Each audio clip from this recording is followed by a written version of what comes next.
the best time of the year because it's the end of the year, and that means I get to be my most judgy self with the least repercussions.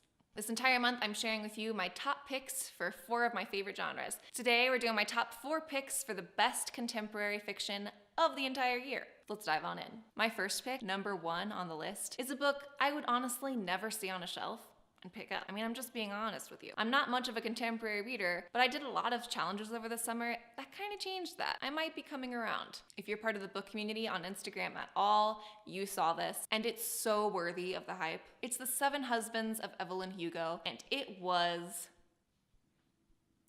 amazing.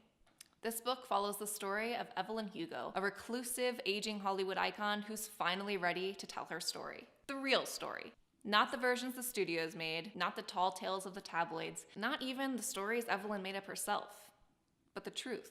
The truth about all 7 of her husbands, how they came together, how they fell apart, and she confesses the true love of her life.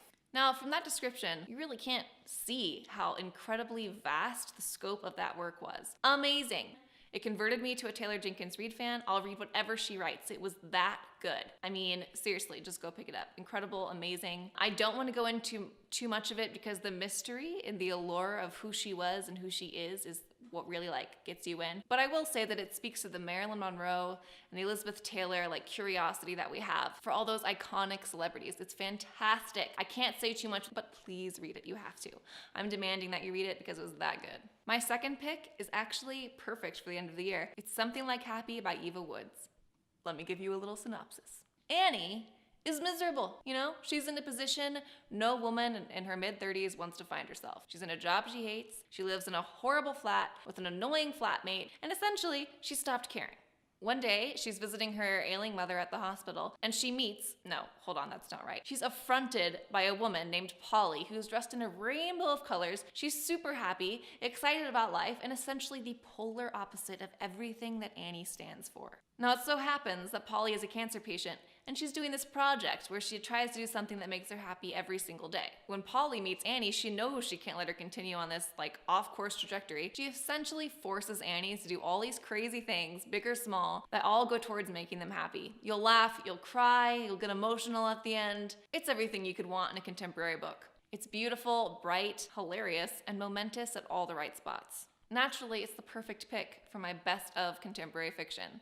My third pick is Perfectly Undone by Jamie Raintree. And this is another one, I'll be honest, I would never pick it up, but I read it as part of a challenge, and I gotta tell ya, she won me over.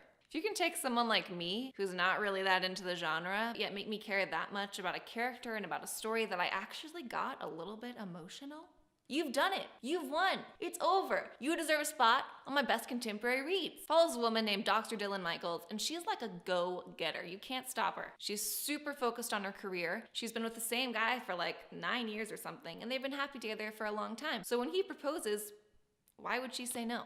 The whole book centers around how sometimes you just gotta fall completely apart before you can find yourself. It's a moment we've all been through, and sometimes it's just nice to go read a story about a character who's experiencing that. Maybe you're experiencing it right now.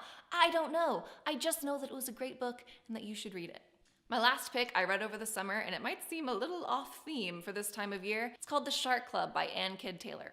On a summer day in 1988, when the waves are as perfect as the Florida sunshine, 2 unexpected things happen to Maeve Donnelly. First, she's kissed by her first love. Second, she's bit by a black-tip shark. After an encounter like that, most people would be terrified of the ocean, but not Maeve. Nope, she's totally into it. In fact, the story follows her years later as a successful marine conservationist. She's known as the Shark Whisperer. But she's sort of at a crossroads in her life. Amidst some awesome oceanic adventures, the book follows Maeve and how she has to make a decision between the life she might have dreamed of as a child and the life she could have now. The balancing act between her professional and personal lives really mirrors, I think, what a lot of women are experiencing in the modern day. It makes The Shark Club a pretty powerful addition to the women's fiction genre. Plus, it's just fun, and there's a little touch of beachy romance, and who doesn't want that? Who? Nobody. Unless you don't like beachy romance. That's it. Those are my top 4 picks for the best contemporary fiction books of 2017. I read a lot of contemporary fiction this year, and those are my favorites.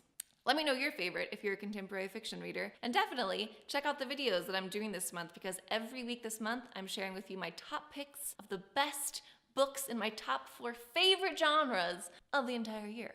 so I don't think you want to miss it. Hey, if you liked this video, you'll like the other ones, so go ahead and hit that subscribe button. Give this video a thumbs up if you liked it, and leave me a comment. I love talking to you guys. Check out my historical fiction and my mystery thrillers. I'll leave that somewhere. And I'll see you guys in the next video. Until next time, bye guys.